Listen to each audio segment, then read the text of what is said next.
Hello and welcome back to another video. पिछले video में हमने आर्म के बारे में सीखा। आर्म और एसटी माइक्रो इलेक्ट्रॉनिक्स के बीच में क्या रिलेशनशिप है उसके बारे में सीखा। हम आर्म के कई कॉर्टेक्स के वर्जन्स के बारे में सीखे, राइट। और इस वीडियो में हम क्या करेंगे, बेसिकली वो जो हमने सीखा है उसको थोड़ा बहुत रिलेट करने की कोशिश करेंगे। और प्रैक्टिकली हमें कुछ लाइब्रेरीज चाहिए, आर्म की लाइब्रेरीज चाहिए। उन आर्म की लाइब्रेरीज के बिना हम सिम्सिस में डाइव नहीं कर पाएंगे। तो एक और गुड न्यूज़ है कि हम इस वीडियो में सिम्सिस में डाइव करने वाले हैं। चलिए शुरू करते हैं। तो अगर आपको याद है अम, कि हम जब प्रोजेक्ट क्रिएट करते हैं, कोई भी प्रोजेक्ट क्रिएट करते हैं, तो उसमें हम ये टारगेट प्रोजेक्ट को एम्प्टी रख रहे थे for our bare metal programming, है ना। और इसके पहले जो हम सीरीज बनाए हैं जिसमें हमने आईडी की इंटरफेस यूज करके सब ऑन ऑफ किया है, वो उसमें हम S T M cube use करते थे। तब एस टी एम क्यूब जब हम यूज कर रहे थे ना, तो एस टी एम क्यूब में क्या है ना कि ये हमको एक लाइब्रेरी डाउनलोड करके अपने आप दे देता है, ठीक है। लेकिन वो लाइब्रेरी में क्या आप बहुत कुछ कर सकते, जो चाहे वो कर सकते हो। अब बात क्या है कि वो लाइब्रेरी को यूज करके तो सब कुछ मेरा हो जाता, तो उनसे इनफैक्ट सिम्सिस भी हो जाता था। लेकिन हमें हमारे प्रोजेक्ट को लाइट वेट रखने के लिए, उसमें बहुत ज़्यादा कंट्रोल पाने के लिए, इनफैक्ट ये समझने के लिए कि वो लाइब्रेरीज में हो क्या रही है, उसके लिए हम एम यूज करते हैं और लाइब्रेरीज को खुद से डाउनलोड करते हैं, ठीक है। तो अब अगर मुझे एम के साथ उन लाइब्रेरीज के साथ, तो मुझे लाइब्रेरीज को डाउनलोड करनी पड़ेगी, राइट। अब उन लाइब्रेरीज को डाउनलोड करने के लिए मैं क्या करूंगा, मैं जाऊंगा हमारे गूगल में, वहां पे अपना बोर्ड का नाम लिखूंगा, आपका जो भी बोर्ड का नाम है वो बोर्ड का नाम लिखने के बाद आपको एस टी माइक्रो इलेक्ट्रॉनिक्स का ये प्रोडक्ट पेज मिल जाएगा। यहाँ प्रोडक्ट पेज में जाइएगा। प्रोडक्ट पेज में जैसे जाओगे, जाने के बाद आपको ये सारे फीचर्स वगैरह दिख रहे हैं। फीचर्स के बाद आपको यहाँ पे दिखेगी टूल्स एंड सॉफ्टवेयर। जैसे आप टूल्स एंड सॉफ्टवेयर में जाएंगे ना, तो यहाँ पे आपको दिखेगी S T M three two cube F4, ठीक है। एम्बेडेड सॉफ्टवेयर में S T M three two cube F4, cube ID नहीं, क्यूब F4 लिखा हुआ रहेगा। अब आप एफ के वर्जन, आप F411 यूज करो, एफ का कुछ भी वर्जन यूज करो तो आपको ये मिलेगा। अगर कुछ और यूज करे तो फिर उसका मिलेगा, ठीक है। तो ये क्यूब F4, इसे मैं क्लिक करूंगा। क्लिक करने के बाद यहाँ पे मैं जाकर ये जो एस है ना, इसकी लेटेस्ट वर्जन को डाउनलोड कर लूंगा। ये 600 MB की होगी, तो उसमें थोड़ी टाइम लगेगा। जैसे आप क्लिक करोगे तो आपको बोलेगा कि एस में लॉगिन वगैरह करने के लिए, तो आपको लॉगिन भी करना पड़ेगा। लॉगिन करने के बाद आपको फिर ये डाउनलोड हो जाएगा, लाइसेंसेस वगैरह को एक्सेप्ट करने का। जैसे आप इसमें क्लिक करोगे ना, जैसे गेट लेटेस्ट, तो आपसे लाइसेंस एग्रीमेंट करवाएगा और उसके बाद एक्सेप्ट करोगे तो फिर बोलेगा कि लॉगिन करो। सिंपल सा बात है, फिर लॉगिन करोगे तो वो डाउनलोड हो जाएगा। डाउनलोड करके आपको कहाँ रखना है, आपको इस अपने वर्क स्पेस के अंदर रखना है, ठीक है। अब वर्क स्पेस आपको कैसे मिलेगा, वर्क स्पेस ऐसे मिलेगा। आप कोई प्रोजेक्ट बनाए हो ना, उसका राइट क्लिक करना, राइट क्लिक करने का प्रॉपर्टीज, राइट क्लिक करना प्रॉपर्टीज में ना, प्रॉपर्टीज के बाद आपको यहाँ पे देखना, आपको वर्क स्पेस का यहाँ से इतना लिंक मिल जाएगा। तो यहाँ पे आप show in file explorer system भी आप क्लिक करके यहाँ पर आ सकते हो, ठीक है। चलो नो, अब जैसे मैंने, मेरा ये एक्सट्रैक्ट ये हो जाता है ना, डाउनलोड होता है, कॉम्प्रेस्ड जिप फाइल होता है, इसको मैं एक्सट्रैक्ट करूंगा, ठीक है। अब इसे एक्सट्रैक्ट करने के बाद ये कुछ ऐसा दिखता है। इसके अंदर बहुत सारे फाइल्स और बहुत सारे चीज़ें हैं। हमें ये सारी चीज़ों की ज़रूरत नहीं है। इनफैक्ट हमें तो इससे सिर्फ दो फाइल्स की ज़रूरत है, लेकिन फिर भी हम दो फाइल सिर्फ नहीं रखेंगे, हमें और भी चीज़ें मैं यहाँ पे ला के रखूंगा। तो चलिए समझते, तो अब ये मेरे को सब कुछ मिल जा रहा है। इसमें आपको मोटा मोटी सब कुछ दिखेगा जो हमें S T M cube version में मिलती थी जब हम एम टी प्रोजेक्ट नहीं क्रिएट करते थे, थर्ड पार्टी में फ्री आर्टॉस वगैरह वगैरह वगैरह, बहुत कुछ, ठीक है ना। हमें भी क्या क्या चाहिए क्या क्या नहीं चाहिए मैं बताता हूँ। सबसे पहले हमें इसमें सिर्फ ड्राइवर वाले जो फोल्डर है इससे ज़रूरत है, बाकी कुछ मुझे ज़रूरत नहीं है, तो मैं इसे डिलीट कर दूंगा। खुद ही में देखिए कितना बड़ा फाइल है जो डिलीट हो रहा है, तो इतना हमें चाहिए ही नहीं। ये तो चलो, ये तो हमारा एक यूज़र गाइड जैसा है। इस गाइड ने बेसिकली दिया हुआ है कि क्या क्या चीज़ें हैं हमारे पास, ठीक है। चलो ना, अच्छा अब ड्राइवर में आते हैं। ड्राइवर में अब हमारे पास बी एस पी है, हैल है, सिम्सिस है। हमें हैल और बी एस पी नहीं चाहिए, हम सिर्फ सिम्सिस करने वाले, तो सिम्सिस को रखेंगे। देखिए मैं डिलीट कर दे रहा हूँ, लेकिन ये जो जिप फाइल है ये रखिएगा अपने कंप्यूटर में। क्यों रखिएगा, क्योंकि ये जिप फाइल हम बाद के फ्यूचर प्रोजेक्ट्स में यूज कर सकते हैं, है ना। तो जिप फाइल को रखने दीजिए। आप जो एक्सट्रैक्टेड वर्जन है उससे मैं बस यहाँ पे छेड़ रहा हूँ। जैसे ड्राइवर के अंदर सिम्सिस है, सिम्सिस के अंदर बहुत सारी चीज़ आपको मिल जाएगी। हमारे लिए जो इंपॉर्टेंट है वो इंक्लूड है। इंक्लूड में देखिए क्या लिखा हुआ है, सिम्सिस जीसीसी वगैरह वगैरह है। कोर आर्म की यहाँ पर लाइब्रेरीज है। यहाँ पे आप देखिए CM 4 CM 7 CM 3 ये cortex M3 M4 M7 M23 M33 M35 M55 M85, बहुत सारे चीज़ें मैंने आपको वीडियोस में उतना बताया भी नहीं था, लेकिन यहाँ पे इतने सारे चीज़ें हैं, इतने सारे कॉर्टेक्स की हमारे पास लाइब्रेरीज हेडर्स फाइल्स है। हमें तो सिर्फ M4 से मतलब है, ठीक है। हमारा STM32F4 है, 4 है, राइट, 4 है, तो हमें M4 से जरूरत है, तो लेकिन फिर भी हम इसे सब रखेंगे, ठीक है, कोई फर्क नहीं पड़ता, बट हम इसे सब रखेंगे, ठीक है। और इंक्लूड रख लिए। डीएसपी वगैरह भी हमें नहीं चाहिए, डीएसपी के ऊपर हम काम नहीं करें। बाकी आरटॉस वगैरह भी हमें नहीं चाहिए, तो और एनएन वगैरह भी हमें नहीं चाहिए, ठीक है। तो हम क्या करेंगे, ये सब कुछ को डिलीट कर देंगे, ठीक है। इसको आर्म सिम्स को रखते हैं, बाकी सबको डिलीट कर देते हैं, ठीक है। उसके बाद इंक्लूड, अब डीएसपी भी नहीं चाहिए, डॉक्यूमेंटेशन भी नहीं चाहिए, ये भी नहीं चाहिए। कोर कोर कोर है, कोर के अंदर इंक्लूड है, इंक्लूड के अंदर वो सारी चीजें दी हुई है जो हमारे इंक्लूड के अंदर दी हुई है, तो हमें कोर भी नहीं लगेगा, कोर ए भी नहीं लगेगा, डीएपी भी नहीं लगेगा, हाँ, और डीएसपी भी नहीं लगेगा, तो इन सबको भी डिलीट कर देंगे। अब मेरे पास सिर्फ इतना डॉक्यूमेंटेशन है, और हर एक चीज़ का डॉक्यूमेंटेशन को लेकर मैं क्या करूँगा, अभी मुझे डॉक्यूमेंटेशन नहीं चाहिए, मैं डॉक्यूमेंटेशन हटा दूंगा, ठीक है। अब डिवाइस है, इंक्लूडेड, डिवाइस के अंदर एस टी के अंदर STM32F4XX है, उसके अंदर ये सारी चीज़ें हैं, जहाँ पे हमें ये सोर्स टेम्पलेट्स मिल जाती है। टेम्पलेट से बेसिकली ये क्या है ना, ये वाली जो चीज़ है ना, इसको अगर मैं open with visual studio code करता हूँ, ये अगर आपको स्टार्टर लिखना है अपने अपने जो STM जो आपकी बोर्ड स्टार्ट होती है ना, तो उसकी स्टार्टर अगर लिखनी है तो आप यहाँ पर इसको ये टेम्पलेट को यूज करके लिख दीजिए। इसमें सब चीज़ें टेम्पलेट्स दी हुई है, टेम्पलेट्स को यूज करके ये कर लो, टेम्पलेट्स को यूज करके वो कर लो। मतलब आप जो बड़ा सा हाईफाई कोड देखते हो ना, वो हाईफाई कोड में कुछ चीज़ें इंजीनियर चेंज करते हैं, बाकी सब कुछ टेम्पलेट का ही पार्ट रहता है, तो वो स्ट्रक्चर देता है। टेम्पलेट टेम्पलेट एक स्ट्रक्चर देता है, और बाकी आपकी जो इंजीनियरिंग है, आपकी जो एप्लीकेशन है, वो आप खुद यहाँ पर चेंजेस करो। जैसे अब बहुत सारी चीज़ आपको याद होगी, जैसे क्लॉक हो गया, प्री स्केलर हो गया, ये सब अगर आपको याद होगा, ये सारी चीज़ें प्री स्केलर जो होती थी ये हमने यूज़ किया था हमारे STM क्यूब में, जब एक तो क्लॉक फ्रीक्वेंसी चेंजेस करने वाले जगहों पर हमने किया था। तो वो सारी चीज़ आप यहाँ से मैनुअली भी कर सकते हो अगर आप उस तरह का कोडिंग कर रहे हो। मे बी हम फ्यूचर में जाके देखेंगे इसमें हम किस तरीके से काम करते हैं ना। तो ये तो हो गया खैर हमारा हमारा ये चीज़, ठीक है।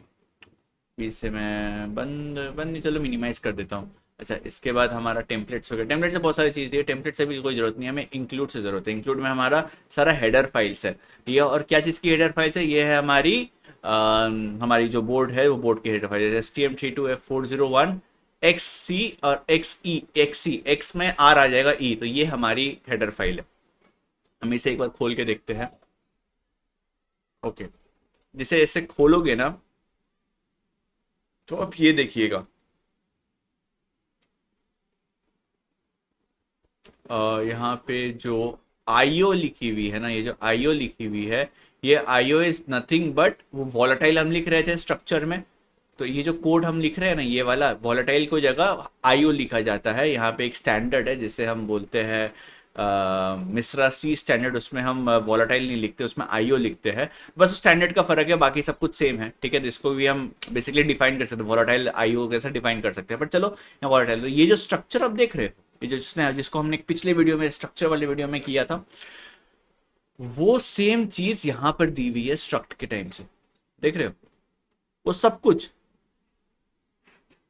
देखो GPIO की स्ट्रक्चर जो हमने लिखी है, ये देखो, ये वाली स्ट्रक्चर और हमारी वाली स्ट्रक्चर एग्जैक्टली सेम है, बस यहाँ वॉलेटाइल लिखा है, वहां पे आईओ लिखा हुआ है, राइट। तो जो मैं बता रहा था उस वीडियो में कि देखिए सिम्सिस में जब आप करते हैं ना, सिम्सिस के अंदर भी वही लिखी हुई होती है, तो वही यही चीज मैं बता रहा था कि देखिए सिम्सिस के अंदर में ये चीज लिखी हुई होती है, और अभी मैंने प्रैक्टिकली करके भी दिखा दिया है ना। तो जब हम सिम्सिस में कॉल करते हैं ना GPIO को, तो यही वाली स्ट्रक्चर कॉल होती है। इसमें देखिए ऑफसेट्स अच्छे से दी हुई है, ये ऑफसेट्स क्या है, वही ऑफसेट्स है जो आपके डॉक्यूमेंटेशन में भी दी हुई है ना। तो ठीक है, LHS equal to RHS, hence proved.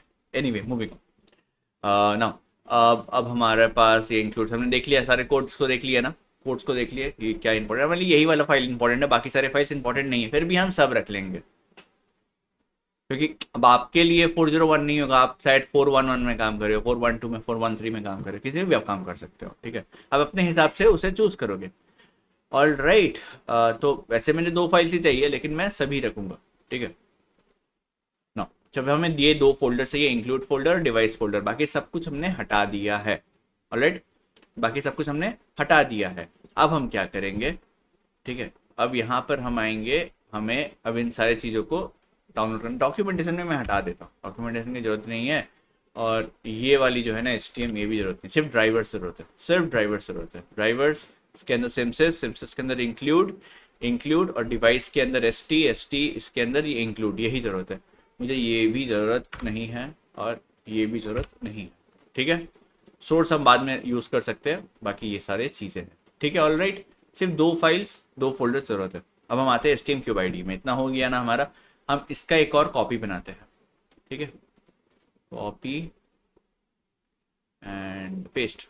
इसका नाम हम दे देंगे SMSIS सेटअप कॉपी, ठीक है, ये वाला। अब बाकी सबको बंद कर दो। ये हमने यहाँ पे, ठीक है, ये हमारा कोड लिखा हुआ है। अब चलो स्टार्ट करते हैं। अब क्या है कि अभी हम क्या करना है, ये सिम्पल सेटअप है, इसमें राइट क्लिक मारना है, प्रॉपर्टीज़ में जाना है। प्रॉपर्टीज़ में जाकर जो हमारा path and symbol, C++ general के अंदर पाथ एंड सिंबल्स में क्लिक करनी है। यहाँ पे क्लिक करने के बाद इंक्लूड है, इंक्लूड में ऐड करना है।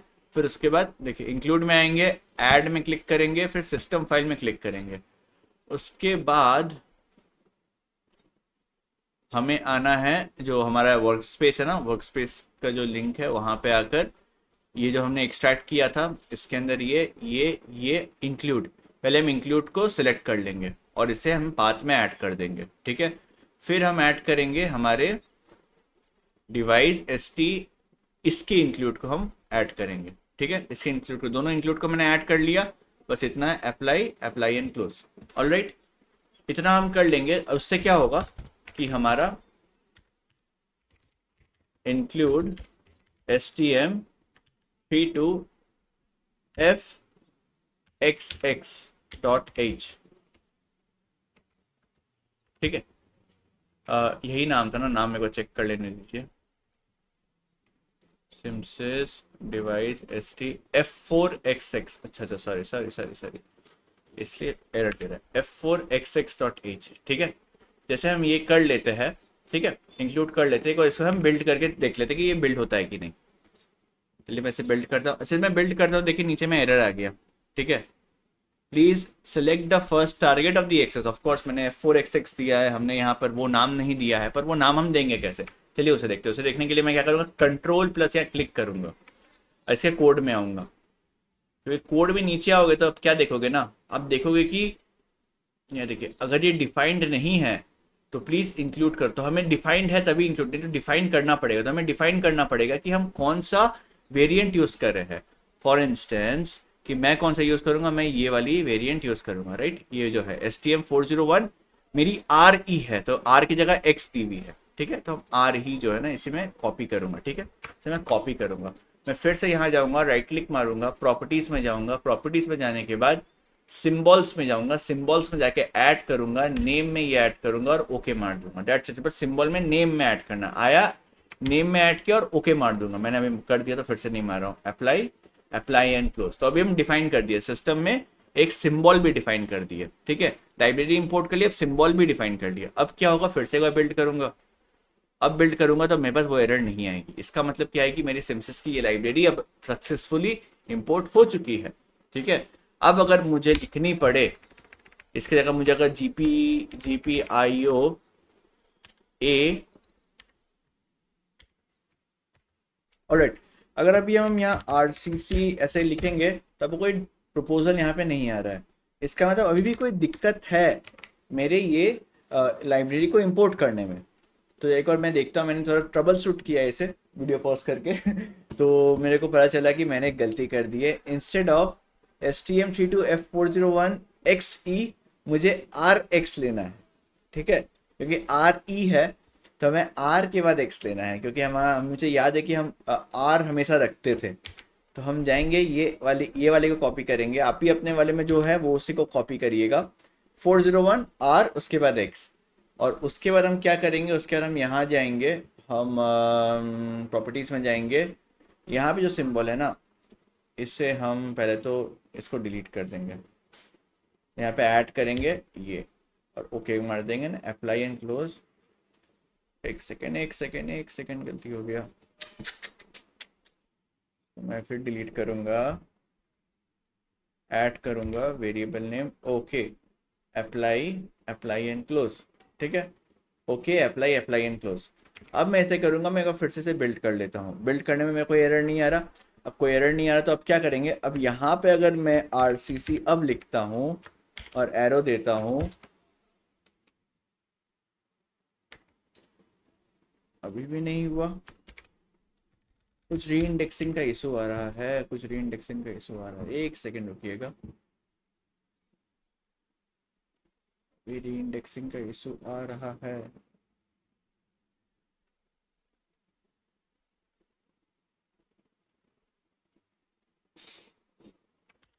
ये किया, ओके मारा, अप्लाई एंड क्लोज मारा, हाँ rebuild index, okay fine, rebuild index किया। अब मैं लिखता हूँ RCC, हाँ अब देखिए यहाँ पे मेरे पास सारे ऑप्शंस आ रहे हैं, RCC के अंदर जितने भी ऑप्शंस है ना, AHB1 वगैरह वगैरह, देखिए वो सारे ऑप्शंस मेरे पास यहाँ पर ओपन हो गई है, जैसे हम स्ट्रक्ट वाली वीडियो में देखे थे। वैसे अगर मैं GPIO A लिखता हूँ तो इसके अंदर भी मेरे सारे इशू, सारे जो हमारे लाइब्रेरीज जो भी हमारे रजिस्टर्स है ना, वो सारे रजिस्टर सब एक्सेसिबल हम कर पा रहे हैं। तो ये पूरे कोड को अब मैं सिम्सिस के थ्रू अब रिप्लेस कर सकता हूँ, और कैसे रिप्लेस करेंगे जो हमने स्ट्रक्ट वाली वीडियो में ऑलरेडी देख चुका है। ठीक है, आशा करते हैं वीडियो आपको समझ में आया होगा, ये सेटअप आपको समझ में आया होगा, कुछ नया जानने को मिला होगा, थोड़े नई चीज़ें आपको सीखने को मिली होगी। अगली वीडियोस में हम इन टॉपिक्स में और डीप डाइव करेंगे, देखेंगे हम ड्राइवर्स लिखते कैसे हैं सिम्सिस को यूज़ करके। अभी तक के लिए ही इतना ही, चलिए मिलते हैं अगली वीडियो पे, bye and have a nice day.